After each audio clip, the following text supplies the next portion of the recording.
Do you have brown spots or patches on your skin? Sometimes found on the forehead, the cheeks, or under the eyes? Or do you have some freckles? Or do you have a skin that you would like to lighten and brighten? Hi, my name is Jana. I'm a blogger, a writer, a skincare educator and trainer, and I run a blog called The Beauty Business. If you would like to check it out, it's thebeautybusiness.com.au, where you can find some really interesting articles, educational, inspirational about skincare, how to get better skin, how to look after yourself better so that you can feel and look better about yourself. But today I'm going to be answering a question that I received from one of my readers about her skin having trouble with dark spots. So let me go ahead now and read that question for you. Hi, I'm having skin problems with my face. I used to apply a certain type of lightening cream, and then I stopped, and actually the skin became darker than it was before I started applying the cream. So please, can you help me? That was the question that was sent to me. So I'm assuming that perhaps it was patches around the skin where she needed to lighten, or there was some dark spots, as in hereditary. So let's talk about the different types of pigmentation that we see in people, that we identify in people. Of course, there are skin types that are more predisposed to pigmentation, and hereditary skin types, or the genetic makeup. I'm talking about people with darker skin types. I work with many clients over the years, and I'm currently still working, that are from various different cultural backgrounds. So, of course, Caucasian skins, as well as people from Asia, Indonesia, Malaysia, India, and they all have different needs, we found. The skins respond differently to treatments and the environment. So with patches that appear on the dark skin, it actually can appear in any skin type, any color. And what it is, it's an irregular pigment deposit. So your skin, when it's exposed to UV light, produces a pigment called melanin. And in younger people, that melanin is distributed fairly evenly. In older people, we find that it becomes more patchy. It's not as evenly distributed. So we do find pigmentation problems more prevalent in older people. But I'm talking, for 25, 30 plus, when the pigmentation starts to become patchy. But in young children, you generally find that it's quite even when they expose the skin to the sun and get a little bit of melanin on the skin. But pigmentation can be caused by other factors as well. UV light is definitely what triggers it. It's definitely what causes the pigment also to be a little bit more uneven. But there are other factors that cause pigmentation. Genetics, of course, we've talked about that. So are you predisposed to genes that give you a darker skin color, or patches of darker skin in certain areas? Like, you see a lot of Indian people who have darker skin around the mouth and under the eyes. It's a genetic predisposition to that.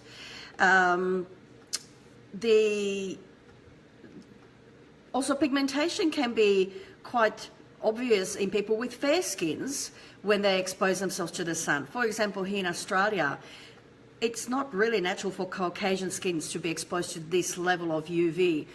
And, over the years, our skin hasn't adapted to it. So now the skin's trying to protect itself by producing melanin. So we see a lot of Caucasian people with the lighter skin tones, especially people from Ireland, England. They have their really delicate, fine skin.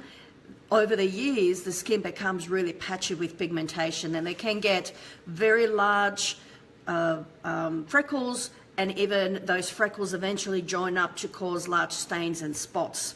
in the skin. And it doesn't just happen on the face, any area of the flesh that is exposed to the sun.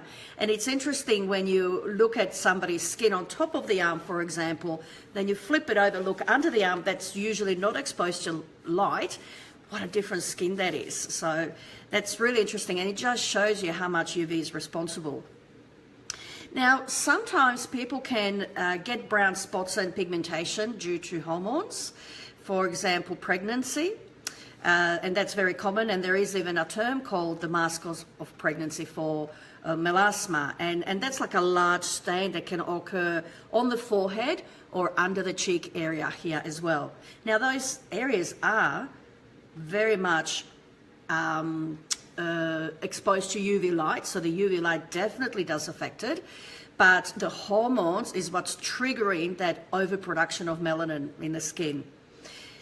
I have also found that melanin production can be also affected by stress. Now, stress triggers hormones. The adrenal glands start pumping hormones around the body that will create inflammation. And this kind of pigmentation is more related to the pigmentation that's happening in the tissues. So again, the body is trying to protect itself from inflammation by triggering the enzymes that make the melanin production go into effect. So stress can be related also to pigmentation problems. Now, talking about inflammation, so any damage done to the skin, as in a scrape, a scratch, a cut, if you have acne and you're squeezing, that really can cause the damage and cause lots of inflammation.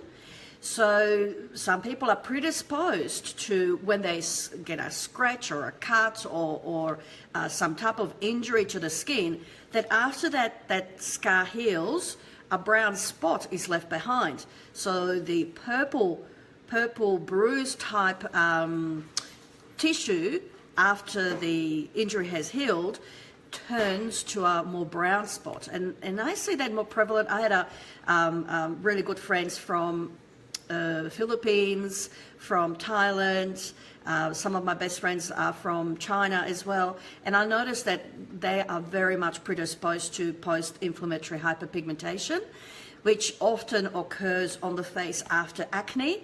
But I've seen it when they were children and they were running around playing, and they've had, scrapes and scuffs on their knees and legs, and you can see they've got pigmented spots left behind after those injuries. So pigmentation is definitely influenced by the UV, but there could be some other underlying causes that cause that pigmentation, such as genetics, hormones, stress, and injuries to the skin.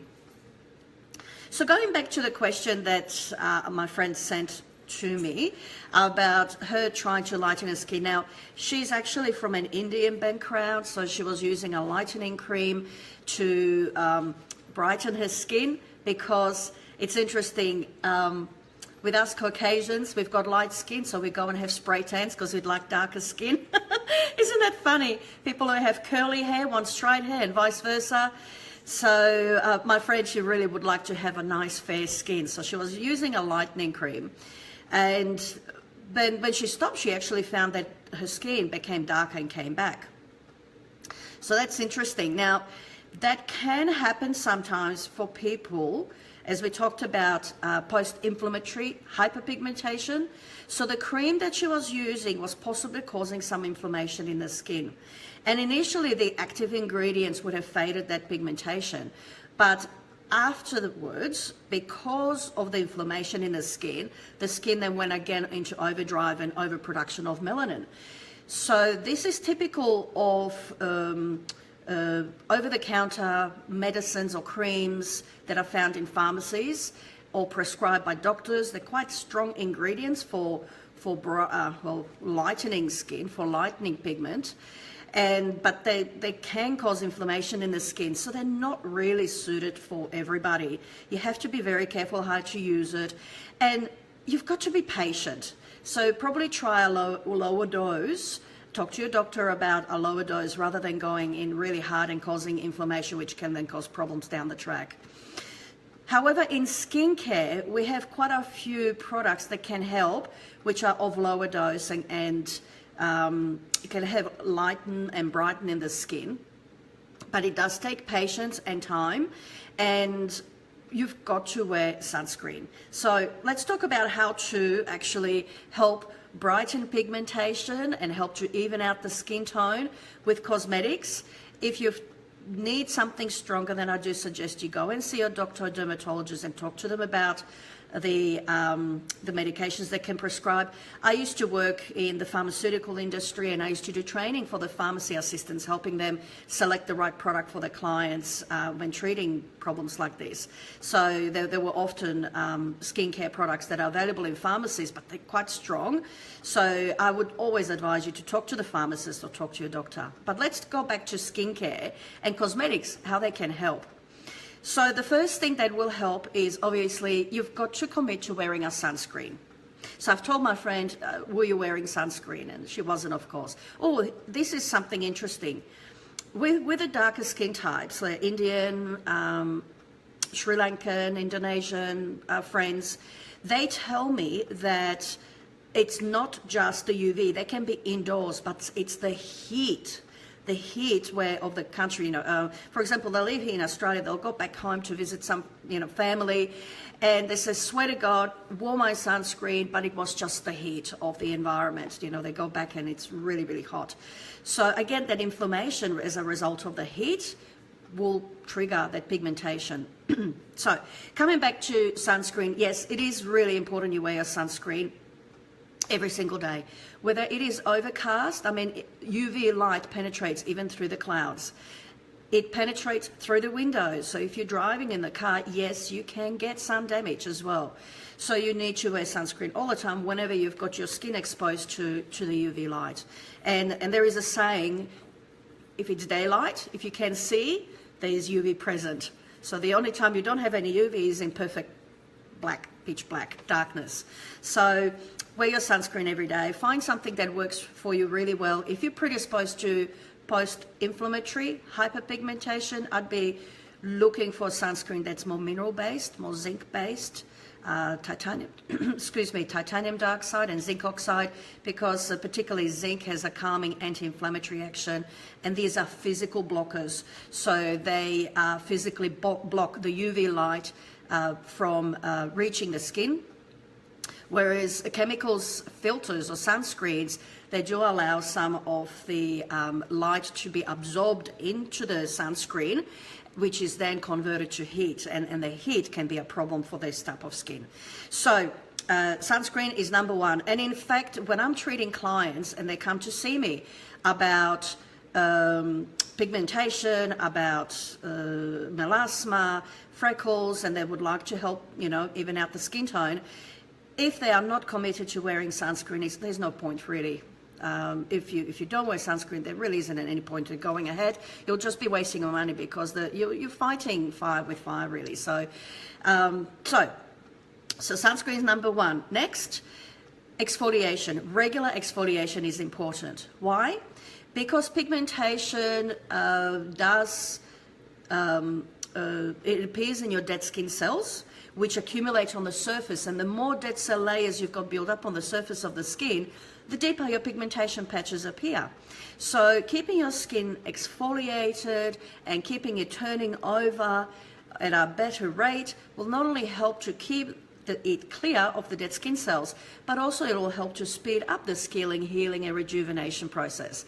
So keep your skin exfoliating a regular basis. So using an exfoliant at home once or twice a week is enough for most people. Some people with very thickened, sun-damaged skin may need something a little bit stronger and something a little bit more frequently. So, for example, you could talk to a beauty therapist about a cleanser that contains glycolic or salicylic acid or lactic acid even, and these work by gently exfoliating your skin on a daily basis as you cleanse your skin. So cleansing, exfoliation, sun protection are really important. And then of course, if you then need to start fading or even out the skin tone, then there are products in skincare that are very effective. They do take time, and like I said, you've got to be patient with pigmentation. It is something that does take time to improve. So look for serums that contain vitamin C. Now, vitamin C is brilliant. In fact, the Indian women of India, they have been using lemon juice on their skin for thousands of years, because lemon juice contains ascorbic acid, which is vitamin C, and that helps to brighten and even out the skin tone. But of course, today we have more sophisticated products available in the salons that have the actual extract of the lemon juice, the actual active component in the serum at a much higher percentage, much higher rate, so you get better results faster. So do get it into using vitamin C serum. You're looking for a minimum strength of 10% for people who are a little bit more sensitive, and for people who have a fairly good strong skin, you can go up to 20%. And look for a good stabilized vitamin C serum. Make sure the serum is actually formulated in a packaging that's in a pump, because vitamin C ascorbic acid, when it's exposed to light, oxygen, it starts to degrade quickly. So it needs to be an airless pump, and that, it's a fairly good, it'll protect the vitamin C in the formula. And do try to look for professional formulas that are sold through beauty salons, spas and clinics, because they tend to work with stronger formulas and more effective formulas. So use vitamin C. Another great ingredient for pigmentation and brightening skin tone is niacinamide, B3. B3 is also fabulous as an anti-inflammatory ingredient, so particularly good for people for post-inflammatory hyperpigmentation. But B3 also helps by retarding the melanin in the skin, or the production of melanin. So it's a tyrosine inhibitor, just like vitamin C. So it helps with the evening out of the skin tone. There are some botanical extracts, natural extracts, that are also very good. And usually good skincare products will have these added into the formulas so that the ingredients reinforce each other. So of course, if there's vitamin C, you need to have vitamin E to help to stabilize it. And vitamin E is a great antioxidant. So it helps with the skins, particularly that are sun damaged. Now, natural extracts such as licorice has been found to be really good as a brightening agent, and the Centella asiatica, I used to work with it some time ago when I used to do electrolysis as a young beauty therapist, and we used to recommend a Centella asiatica gel post-electrolysis to use on the skin to reduce the inflammation, so that, we help to ideally prevent any possible brown spots or anything like that afterwards. The anti-inflammatory ingredients such as oils with omega-3 are fantastic if you have post-inflammatory hyperpigmentation. So for example, you've had acne, and after it healed, you were left behind with some dark spots or brown patches. Oils with sea buckthorn oil in it, fantastic. I've seen it work really, really well on post-inflammatory hyperpigmentation. There's just something about it that helps to clear up that brown spot by healing the skin. And of course, any other great oils like jojoba oil, which is very rich in omegas as well. But do look for something that's higher in omega-3, because that's really good for healing the skin, and it's anti-inflammatory. So omega-3 flaxseed oil, and sea buckthorn oil that I mentioned. Sea buckthorn also has omega-7 as well, which is supposed to repair cellular walls. So that's a little bit of a extra sort of benefit you get from using sea buckthorn oil.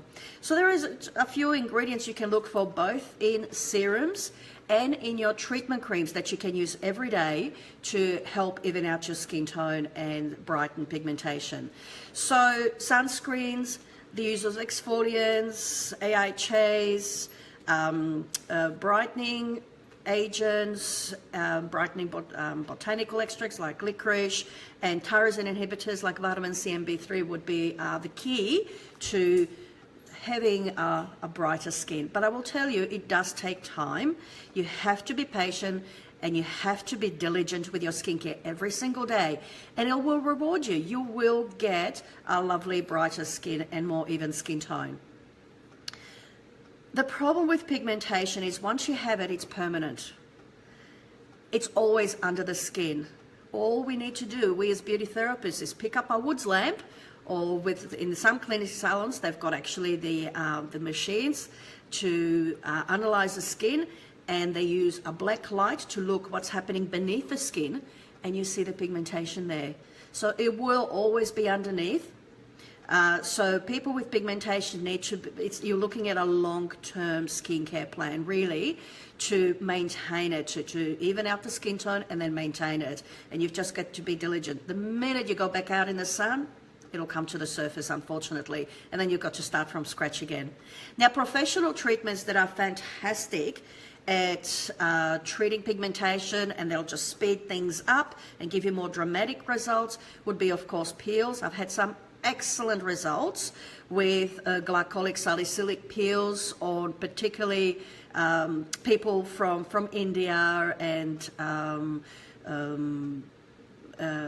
Thailand and Cambodia. Fantastic results on people with AHAs, but of course we're using more light to medium peels, not a really strong peel, because we really need to manage inflammation well in this skin type.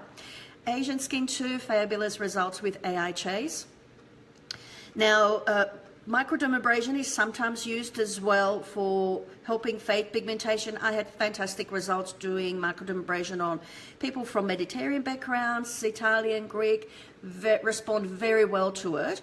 But I found the Indian, Asian kind of skins don't respond very well to microdermabrasion because the friction itself causes inflammation and it can cause more problems down the track. So probably stick with microdermabrasion if you have more Caucasian skin or Mediterranean skin. And laser is also an option for some people. Laser only really works well if you've got a fair skin with dark spots, because laser works by being attracted to the pigment in the skin by treating it. But you really need to speak to your laser therapist. Asian skins, be very, very careful with laser. I've seen so many people who've gone in and had laser treatment done pigmentation. It's become far worse, much bigger, much darker. So be very, very careful who you go to, and you know, they've got to be extremely experienced. There are some skins that just are not suited for laser, so you really need to speak to your laser technician or to the specialists who know what they're doing. Yeah, so laser treatment was another option. Now, microneedling I found really good. Microneedling is fantastic for treating particularly pigmentation that's post-inflammatory, because microneedling penetrates into the deeper layers of the skin, and it helps to release the pigment that's been trapped in the deeper layers of the skin as a result of an injury. So pigmentation was forced or stimulated on the surface as a result of injury, then it became trapped deep down. So microneedling can actually help release the pigment that's deep down in the skin as well. So particularly pigmentation related to scarring. So that's a really good one to think about. And so we've talked about microdermabrasion peels, laser, microneedling.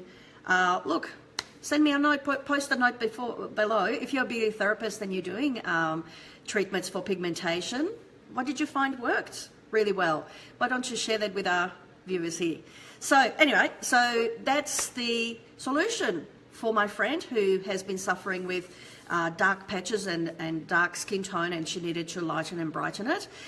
For most of us, great results with home treatments as well as professional treatments, as long as you use the right combination of products and you protect your skin from the sun. Thank you very much for joining me today. Hi, Sharon. Hello, Maichi. My goodness, nice to see you. It's been such a long time since we've seen each other. Thank you for joining me. We've talked about pigmentation and how to lighten and brighten a skin, and how to treat skins that have brown spots, melasma, or sun damage or pigmentation as a result of injury to the skin. So I see you've joined me a little bit later in the video. You can always go back and watch it, so I'll leave that video up here for you. For those that would like to ask me questions and would like some more one-on-one advice, you can join me on the group, which is the Beauty Business Students. I'll post a link below at the end of the video. Otherwise, you're welcome to private message me anytime if you'd like some specific advice. Thank you very much. Have a fabulous weekend, and I shall see you next Saturday for Skin Tip Saturday Live. Thank you. Goodbye.